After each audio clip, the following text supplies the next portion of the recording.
Coucou, salut à tous, j'espère que vous allez très bien, moi ça va. On se reprend aujourd'hui pour une nouvelle recette. Et cette recette-ci, je suis sûre que vous aimez ça. C'est une recette qui est tellement facile à faire et mais très bonne. Voilà, ce sont des boulettes en fait. On va faire des boulettes de viande. Et la viande hachée que j'ai achetée, c'est un mélange de mouton et de bœuf. Ça n'est pas possible, ce mélange-là. Voilà. Donc, mais si vous ne pouvez pas avoir ces deux mélanges-là, vous pouvez utiliser juste la viande de bœuf ou bien juste la viande de mouton ou aussi même faire avec la viande du porc. Là, il n'y a pas de problème. Voilà. Et je vais donc vous montrer tout ce dont on aura besoin pour réaliser nos boulettes. Et ça sera des boulettes au persil et à la coriandre avec beaucoup d'épices à l'intérieur. Et ce sont des épices que je sais que vous n'utilisez pas beaucoup, que beaucoup de gens n'utilisent pas beaucoup. Par contre, ce sont des épices qui sont très bonnes pour la santé. Mais je suis là pour ça. Je vais vous montrer comment vous pouvez utiliser ces épices. Parce que ce sont des épices même qu'on a, mais on ne connaît même pas comment les utiliser. Voilà. Je vous montre donc tous les ingrédients qu'on aura besoin pour réaliser notre boulette à la coriandre, au persil et aux épices avec la viande du mouton et du bœuf. Voici donc les différents ingrédients qu'on aura besoin pour réaliser nos boulettes. Pour cela, donc, on a besoin ici, c'est de la moutarde. Je vais prendre une cuillère à café de moutarde là. J'ai pris un oignon rouge, un oignon moyen rouge. Là, j'ai un œuf. Ici, c'est le curcuma. Là, c'est l'anis vert, du sel qui est là, d'un mélange de poivre et du romarin sec qui est là. Et ici, donc, c'est du persil et la coriandre qu'on va aussi utiliser. Et là, j'ai pris 1,5 kg de viande hachée. C'est tout ce dont on aura besoin pour réaliser nos boulettes. Voilà, je vais donc commencer par faire torréfier tous nos épices sèches qui sont là. Donc j'ai pris une poêle là que je vais donc mettre les quantités là-dedans et faire torréfier ça au feu ou bien faire griller. Voilà. Je vais donc prendre l'anis vert. L'anis vert a un goût très fort. Voilà.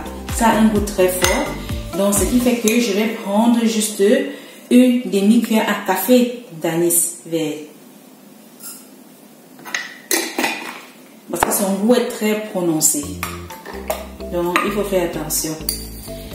Et je vais prendre une cuillère à café aussi de notre mélange de poivre.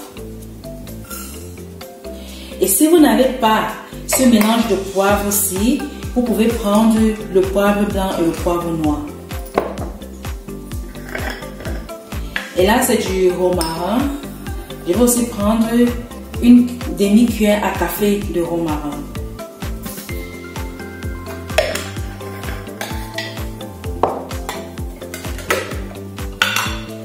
Et ici, ce sont les grains de moutarde. Je vais aussi prendre une demi-cuillère à café de grains de moutarde.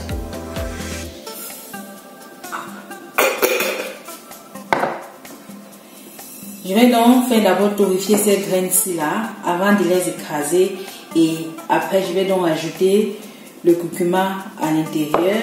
Je vais hacher l'oignon qui est là, je vais hacher ça avec les persils. Je vais donc maintenant hacher l'oignon et après je vais donc faire pareil aussi avec du persil. Et il faut hacher ça le plus finement possible.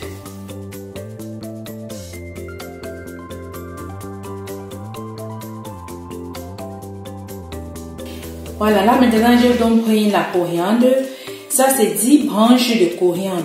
Mais il faut savoir que les branches ne sont pas fournies suffisamment en feuilles. Vous voyez un peu. Donc si vous avez des branches de coriandre qui renferment beaucoup de feuilles, vous pouvez prendre la moitié. Et le persil qui est là, j'ai donc pris 5 branches de persil parce que le persil a beaucoup de feuilles sur les branches.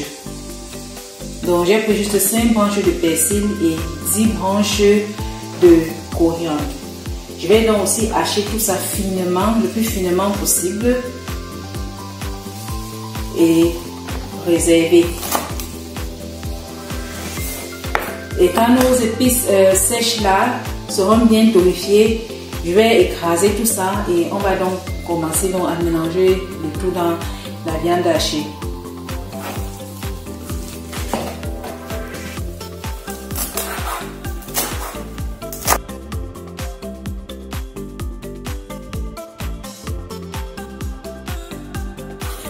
Voilà nos graines qui sont en train d'être torréfiées. Et moi j'aime bien faire torréfier mes épices sèches ainsi parce que ça dégage beaucoup plus d'odeur et le goût de ça dans nos plats, c'est vraiment un bonheur quoi. Là ça a suffisamment grillé, vous voyez là. Donc il faut faire attention que ça ne brûle pas surtout. Donc là maintenant j'éteins le feu et puis je vais laisser refroidir avant de les écraser. Voilà, là maintenant j'ai déjà tout donc apprêté. Je vais donc commencer donc avec le mélange. Là ce sont les épices donc que j'ai déjà écrasées, nos épices sèches là. Et ici là donc c'est l'oignon rouge et persil et coriandre. Là j'ai un œuf que je vais mettre là dedans. Je vais mettre une cuillère à café de curcuma et du sel.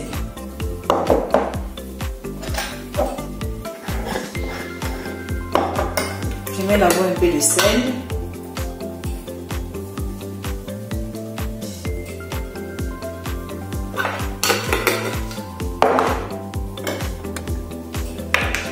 Je vais donc mettre une cuillère à café de curcuma.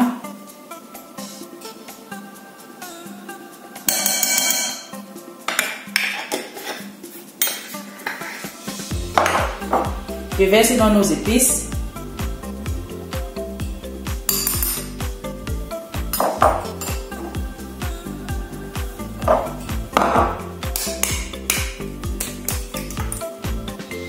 Je préfère toujours casser à côté parce que j'ai été déjà victime une fois.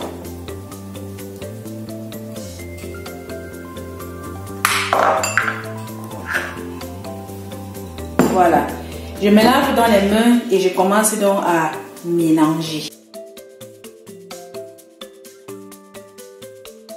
Voilà donc la viande que j'ai déjà bien mélangée avec tous ces épices là. Je vais donc maintenant former des boulettes. Et aussi, si vous voulez, vous pouvez ajouter de la chapelure à l'intérieur.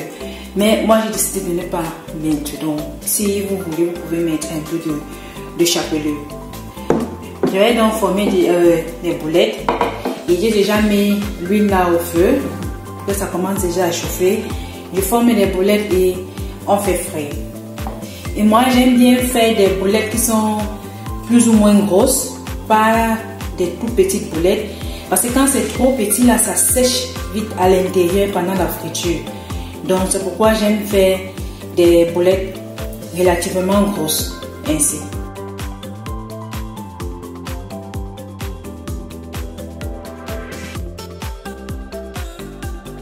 Voilà dans les boulettes que j'ai déjà formées. Je vais donc mettre, regarder si l'huile chauffe suffisamment pour commencer donc avec la friture.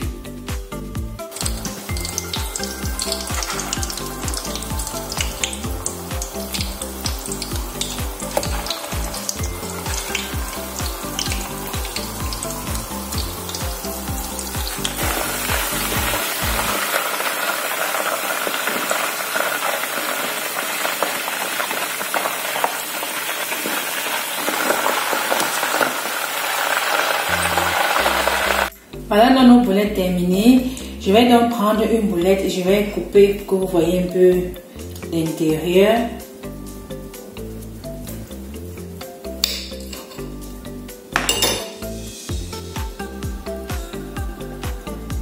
Vous voyez, l'intérieur n'a pas séché parce que les boulettes sont relativement grosses et ça sent tellement bon. Vous voyez l'intérieur aussi, il y a un peu du jaune là-dedans qui représente le curcuma que j'ai mis. Il y a aussi un peu de coriandre et de persil qu'on aperçoit là avec un peu d'oignon. Ça sent tellement bon. Je vous invite donc à refaire donc cette recette-ci. C'est vraiment très facile à réaliser et c'est très bon. Ça accompagne beaucoup de plats. Vous pouvez faire même des sauces avec ou bien manger ainsi. Vraiment comme vous voulez. Sur ce, donc, on se dit donc à la prochaine pour une nouvelle recette. Et dans ma prochaine vidéo, je vais vous montrer comment je vais réaliser une sauce tomate avec ces boulettes-ci là. Ça serait une sauce tomate en jansan et à la fenouil. Donc, à la prochaine donc pour une nouvelle recette. Bye! Bon appétit à vous!